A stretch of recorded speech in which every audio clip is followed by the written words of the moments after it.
नमस्कार, आपण पाहत आहे भांडा फोड न्यूज. एका दमात भ्रष्टाचारी कोमात.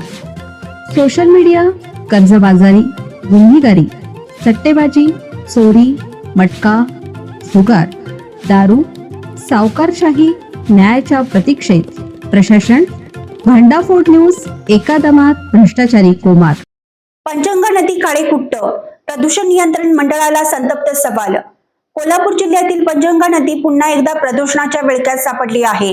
नदीची पाणी पातळी खालावल्यामुळे पाणी काळेकुट्ट झालं असून नागरिकांच्या आरोग्यावर गंभीर परिणाम होत आहे. प्रदूषण नियंत्रण मंडळाच्या भूमिकेवरही प्रश्नचिन्ह उपस्थित केला जात आहे. प्रदूषणाला जबाबदार घटकांवर कारवाई कधी होणार, असा संतप्त सवाल आता नागरिकांकडून उपस्थित केला जातोय. पंचगंगा नदीतील प्रदूषण दिवसेंदिवस वाढत असून नदीची पाणी पातळी घटल्यामुळे परिस्थिती अधिकच गंभीर बनली आहे. प्रशासनाकडून काही दिवसापूर्वी नदी प्रवाहित करण्यात आली असली तरी ते पाणीही दूषित पाण्यात मिसळून पुन्हा प्रदूषित होत असल्याचं चित्र आहे.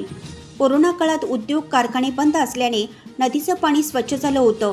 मात्र उद्योग पुन्हा सुरू झाल्यानंतर रसायनयुक्त आणि मैला मिश्रित सांडपाणी नदीत सोडलं जात असल्याचा आरोप नागरिकांकडून होत आहे. या दूषित पाण्यामुळे नदीकाठच्या गावातील नागरिकांचे आरोग्य धोक्यात आलं असून ऊस, भाजीपाला, कोबी, टोमॅटो, दोडका, फ्लावर, उडीद, मूग यासारखी पिकेही संकटात सापडली आहेत. यासोबतच नदीतील जलचर प्राण्यांनाही मोठा धोका निर्माण झाला आहे. जलपर्णीच्या वाढत्या प्रमाणामुळे पाण्यातील ऑक्सिजन कमी होत असून मत्स्यसंपदा धोक्यात आली आहे.